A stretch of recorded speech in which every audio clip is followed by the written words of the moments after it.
Parte de mi trabajo consiste en andar de arriba a abajo alrededor de las ciudades acá de donde vivo.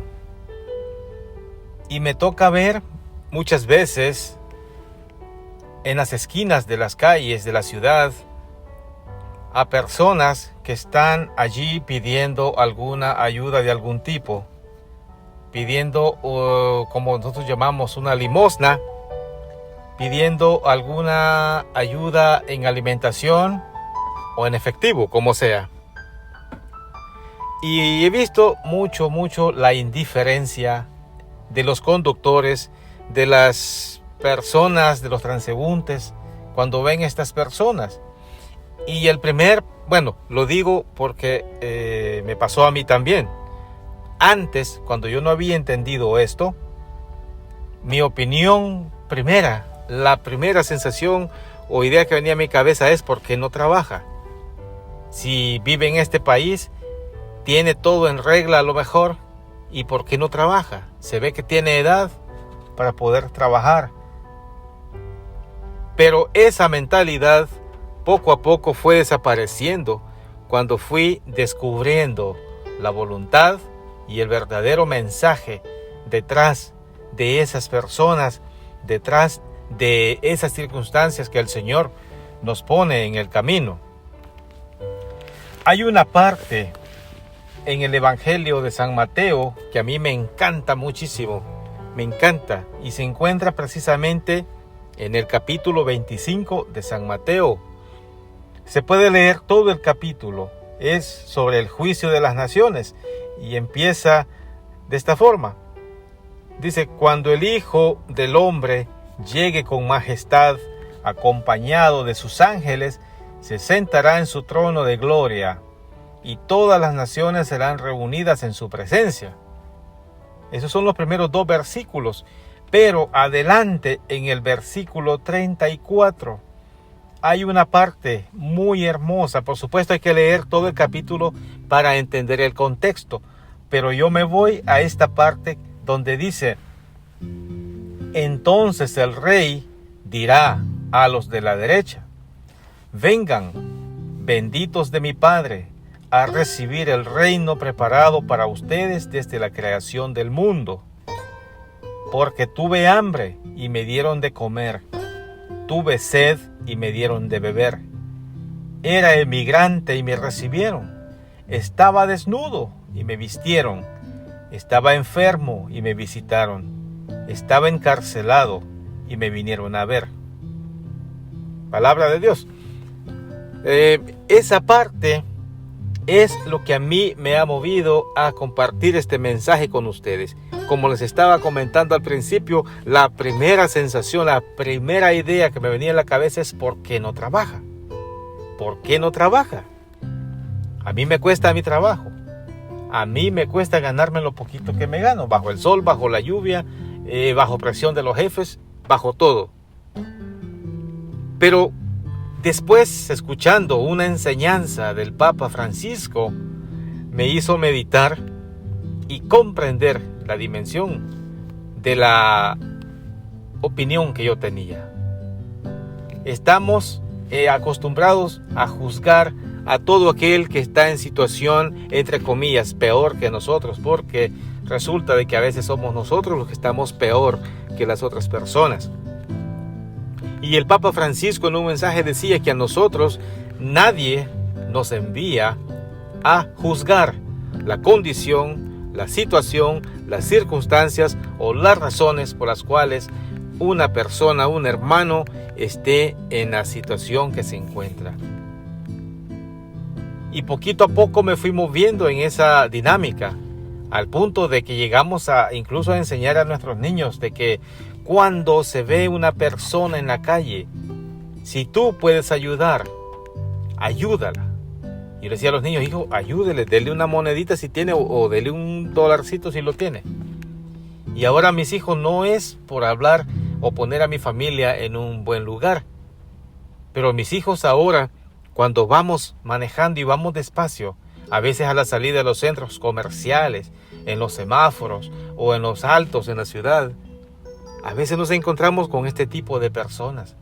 Y mis hijos, ellos bajan su ventanita y, papi, ¿puedo? Sí, mi hijo, adelante. Sí, mi hijita, adelante. Porque esa es una herencia espiritual y nada que ver con bienes materiales.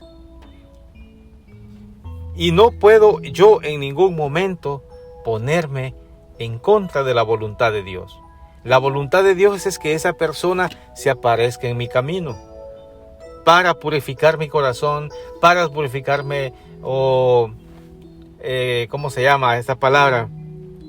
Para purgar mis pecados a través de la misericordia, o para que esta persona sea bendecida por Dios a través de mí. Si no lo hacemos, estropeamos el plan de Dios. Y ese es el punto al que quería llegar. Nosotros tenemos a veces en nuestras manos la posibilidad de la continuidad del reino de Dios y su justicia.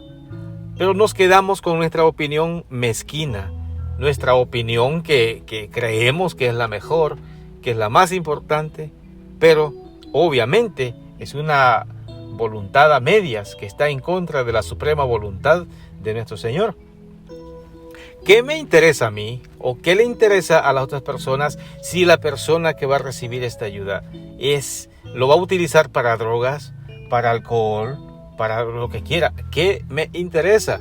A mí Dios no me ha mandado a preguntarle, ni siquiera a cuestionarme a mí mismo para qué lo va a utilizar. Dios me mandó a ser generoso. Dios me envió a compartir lo que Él me ha dado. La dinámica de la vida es, Dios les da a unos para que compartan con los que no tienen. El problema es cuando yo me tomo el papelito de proveedor y yo me creo que las puedo todas porque tengo en este momento y aquel no tiene. Esa es una de las cosas que yo he llegado a comprender.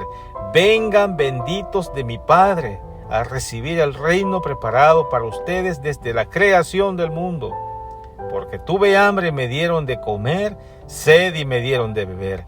Era emigrante y me recibieron, desnudo y me vistieron, enfermo y me visitaron. Todas esas cosas, allí está sencillamente el evangelio, más bien el examen final que se nos va a presentar el día de entregar cuentas. Cada uno a su forma, porque Dios tiene 1001 formas de aplicar su justicia. Pero nosotros nos quedamos siempre con el pseudoanálisis de cómo debe ser y estropeamos el plan de Dios. Me ha pasado a veces con los niños que vamos en el coche y ven una persona y cuando le dan ayuda a estas personas incluso hasta lloran a veces cuando ven la bondad de un corazón puro. ¿Se imaginan la pureza de un corazón de un niño? Ahora compartiendo, siendo generosos, dando de lo poquito que reciben de nosotros o que se encuentran ahí en algún sillón de la casa, compartiendo ese poquito que ellos normalmente lo ahorran para sus dulcitos o sus juguetes. Y ahora comparten lo poquito que tienen. Y así hay muchos niños, no solo mis niños. Hay niños muy buenos, muy generosos, que sus padres han hecho un buen trabajo enseñándoles a juzgar. Porque la vida da vueltas. La vida da vueltas. Mañana puede ser uno de ellos, o puedo ser yo, o puedo ser uno de ustedes, que está en la situación, ¿verdad?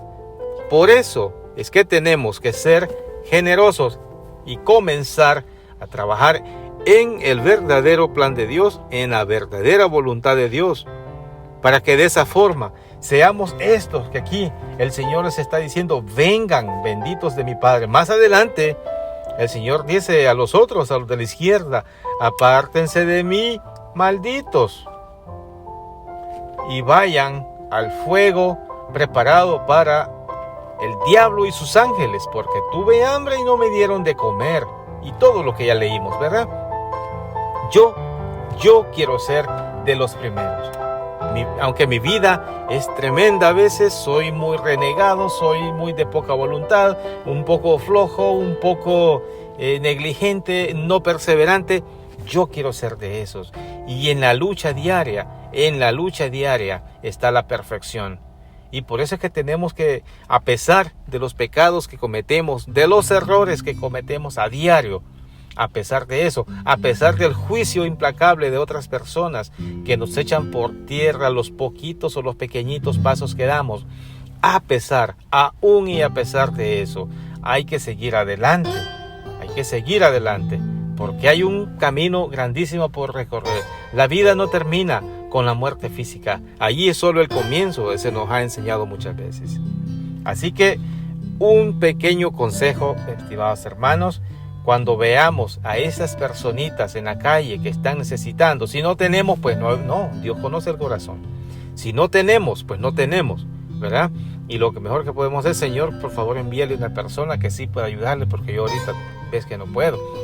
Pero sí podemos, y nace en nuestro corazón el poder ser generosos, pues vamos haciéndolo de esa forma, para que el día de nuestro juicio el Señor nos llame benditos, hijos de su Padre. ¿Y qué está diciendo Jesús al decirnos hijos benditos de mi Padre? Nos está diciendo: ustedes son perfectos, ustedes son justos, ustedes son de los míos, ustedes son de los que mi Padre preparó para que estuvieran conmigo por la eternidad.